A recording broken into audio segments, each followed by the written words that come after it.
Hello नमस्कार good morning मेरे सभी साथियों को। जल्दी से हमारे करंट अफेयर के सेशन में जुड़िए। आज 30 जुलाई और 30 जुलाई से रिलेटेड बहुत सारे इंपॉर्टेंट क्वेश्चंस को हम लोग हमारे इस सेशन में डिस्कस करेंगे और उनसे रिलेटेड बहुत सारी इंपॉर्टेंट फैक्ट्स को भी जानेंगे। तो जो भी भाई हमारे इस चैनल से हमारे इस वीडियो से जुड़ चुके हैं, जल्दी से हमारे इस वीडियो के लिंक को शेयर कीजिए और अपने और सभी दोस्तों को भी हमारे इस वीडियो के लिए जोड़िए। तो ये हमारा क्लास शेड्यूल है। 8:30 बजे करंट अफेयर, दोपहर 12 बजे जनरल साइंस की क्लास, दोपहर 3 बजे क्विज़ जनरल नॉलेज की, और फिर शाम 5 बजे जनरल नॉलेज की क्लास, फिर रात के 8 बजे जनरल साइंस की क्विज़। सभी क्लास को लेना बहुत ही ज़रूरी है, आपकी तैयारी इससे बहुत बेहतर होगी। आज का पहला प्रश्न है, एनटीपीसी ने किस देश में सौर ऊर्जा संयंत्र स्थापित करने के लिए योजनाओं को सीमित किया? ऑप्शन है श्रीलंका, सोमालिया, क्रोएशिया या फिर इंडोनेशिया। तो इसका सही उत्तर है श्रीलंका। ठीक है, श्रीलंका में एनटीपीसी ने एक सौर ऊर्जा संयंत्र स्थापित करने की योजना है। ठीक है, अब ये योजना क्यों है वो जान लीजिए। तो एनटीपीसी इंटरनेशनल सोलर अलायंस के तहत, ठीक है, भारत को सबसे बड़ी बिजली उत्पादन उपयोगिता श्रीलंका, याद रखिएगा, श्रीलंका में एनटीपीसी सोलर प्लांट लगाने वाला है। ठीक है, और इंडियन ओशन रीजन में भी लगाने वाला है।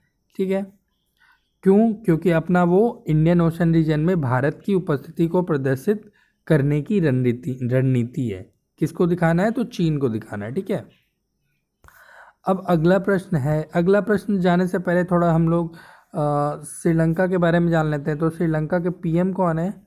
तो दोस्तों श्रीलंका के पीएम है महिंदा राजपक्षे। ठीक है, महिंदा राजपक्षे, याद रखिएगा, ये भी पूछ लिया जाता है एग्जाम में, क्योंकि बहुत बार नेबरिंग कंट्री के पीएम प्रेसिडेंट पूछ लेते हैं। अब प्रेसिडेंट जान लीजिए। तो दोस्तों प्रेसिडेंट है गोतबाया राजपक्षे। गोतबाया राजपक्षे। ठीक है, अब एनटीपीसी के बारे में थोड़ा हम लोग जान लेते हैं। एनटीपीसी का हेडक्वार्टर न्यू दिल्ली में है। एनटीपीसी का फॉर्मेशन कब हुआ था? तो एनटीपीसी का फॉर्मेशन 1975 को हुआ था। ठीक है, एनटीपीसी के चेयरमैन के बारे में भी पूछा जाता है। तो चेयरमैन याद रखिएगा, चेयरमैन या फिर एमडी, ये दोनों कौन है? तो ये दोनों हैं हरदीप सिंह पुरी। ठीक है, एक ही आदमी है, चेयरमैन भी है और एमडी भी है। मैं आपको बताना चाहता हूँ, चेयरमैन और एमडी में बहुत ही डिफरेंस है। एमडी का अलग काम है, चेयरमैन का अलग काम है, लेकिन अभी के समय में चेयरमैन एमडी एक ही आदमी को बना दिया जा रहा है। खैर कोई बात नहीं। अगला प्रश्न है, गृह मंत्री अमित शाह ने हाल ही में केवीआईसी कुम्हार सशक्तिकरण योजना के तहत गुजरात के कारीगरों को कितनी बिजली के पहियों को वितरित किया? ऑप्शन है 100, 75, 50 या फिर 25। ये है आपके अमित शाह जी। इसका सही उत्तर है ऑप्शन नंबर ए, 100। इसका सही जवाब है 100 बिजली के पहियों को अमित शाह जी ने वितरित किया। अब थोड़ा ब्रीफ जानकारी ले लेते हैं। तो दोस्तों खादी और ग्राम उद्योग आयोग केवीआईसी, जिसका नाम है केवीआईसी, के कुम्हार सशक्तिकरण योजना के तहत, ठीक है, किस योजना के तहत? कुम्हार सशक्तिकरण योजना के तहत केंद्रीय मंत्री अमित शाह ने नई दिल्ली से वीडियो कॉन्फ्रेंसिंग के माध्यम से गांधीनगर क्षेत्र में एक कार्यक्रम में गुजरात के 100% कारीगरों को 100 पहिए इलेक्ट्रिक कुम्हार के पहिए वितरण किए। याद रखिएगा, 100% कारीगरों को 100 इलेक्ट्रिक पहिए, 100 से 100, याद रखिएगा, हो जाएगा याद। अगला प्रश्न है, किस राज्य सरकार ने 10,000 समाप्त शिक्षकों को चपरासी के रूप में नियुक्त करने के लिए सर्वोच्च न्यायालय से अनुमति मांगी है? ऑप्शन है झारखंड, उड़ीसा, त्रिपुरा या फिर असम। तो इसका सही उत्तर है ऑप्शन नंबर सी, त्रिपुरा इसका सही जवाब है। ठीक है, अब ये न्यूज़ क्यों है, क्या है, जान लेते हैं। तो दोस्तों त्रिपुरा सरकार ने सुप्रीम कोर्ट से 10,000 समाप्त शिक्षकों को चपरासी के रूप में नियुक्त करने की अनुमति मांगी है। अब संशोधित रोजगार नीति 2003 के तहत त्रिपुरा सरकार ने मौखिक साक्षात्कार के माध्यम से, मौखिक माने कि वाइवा एग्ज़ाम से 2010 से 14 तक में 1035 पीजीटी, 4666 ये तो ये बताया गया कितना भर्ती करने का था और कितना हुआ, तो यही बताया गया त्रिपुरा। अब आपसे अगर मैं पूछूं कि त्रिपुरा के सीएम और गवर्नर का नाम जल्दी से आप लोग बता दीजिए, तो बिल्कुल बताइएगा। अगर जिनको नहीं पता है वो देख लीजिए। बिप्लब कुमार देव ये हैं चीफ मिनिस्टर। अब गवर्नर के बारे में भी पूछा जाएगा, तो गवर्नर कौन है, तो गवर्नर है रमेश बैस, याद रखिएगा। ये सब बहुत ही ज़रूरी है, स्टैटिक जीके का ही ये पार्ट है। रमेश बैस गवर्नर हो गए।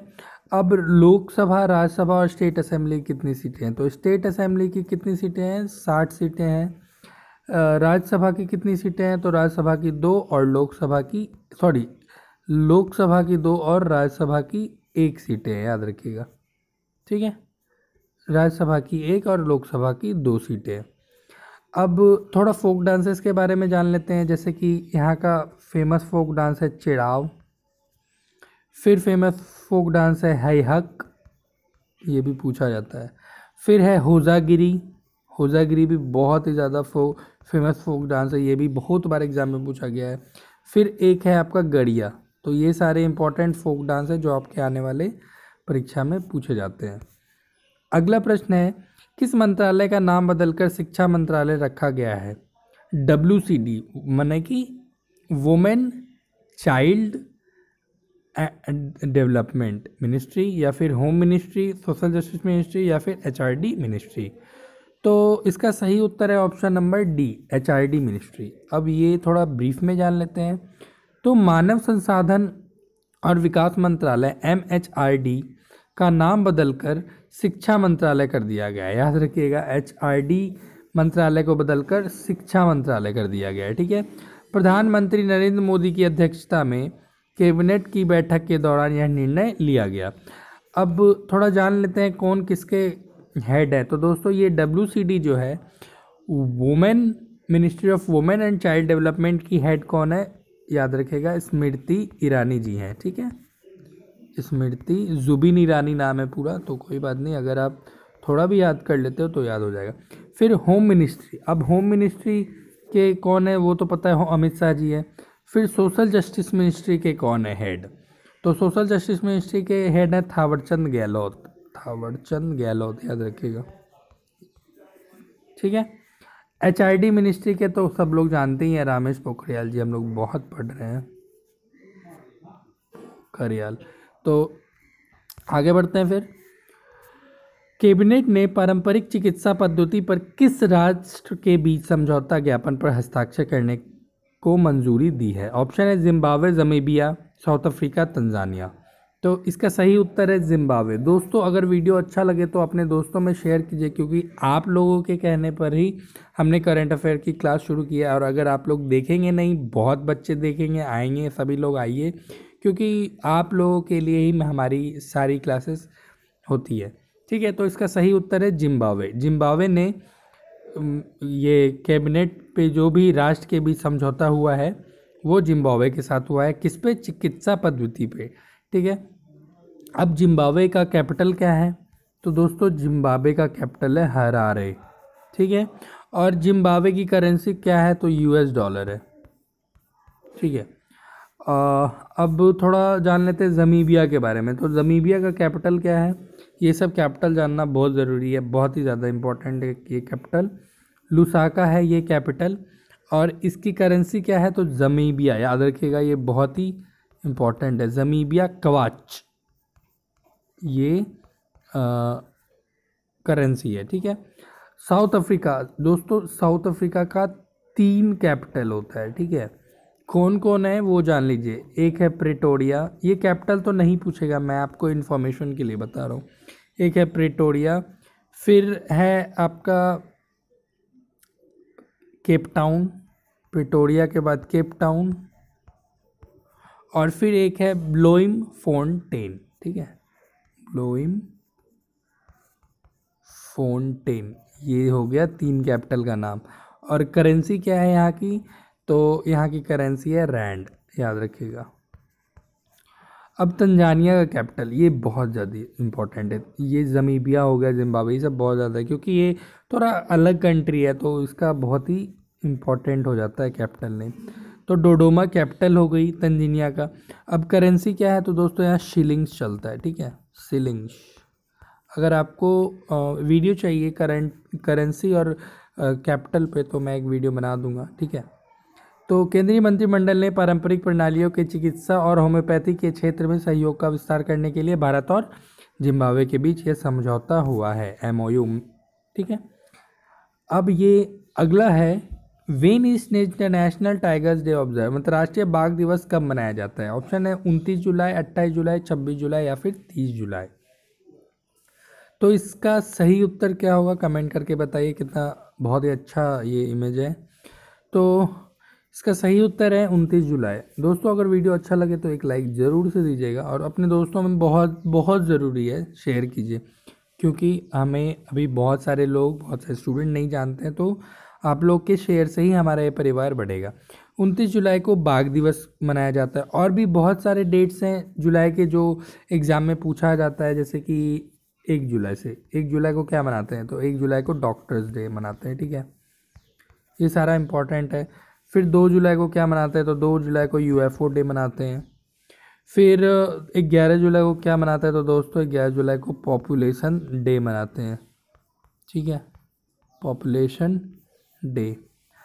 अब 11 हो गया, 17 को क्या मनाते हैं बताइए। 17 जुलाई को क्या मनाते हैं, 18 जुलाई को क्या मनाते हैं, और है 26 जुलाई को क्या मनाते हैं। फिर एक और बता दीजिएगा, 28 जुलाई को क्या मनाते हैं। तो दोस्तों 17 जुलाई को world day of international justice, मैं शॉर्ट में लिख रहा हूँ, ठीक है, world day of international justice हो गया 18 को, 17 को। फिर 18 को Nelson Mandela day, Nelson Mandela day. फिर 26 को कारगिल दिवस, अभी तो हम लोगों ने मनाया कारगिल दिवस। फिर 28 को हेपेटाइटिस डे, ठीक है। तो ये सारे इम्पोर्टेंट डे हैं जो एग्ज़ाम में पूछा जाता है। तो चलिए फिर, ये था हमारा आज का करंट अफेयर।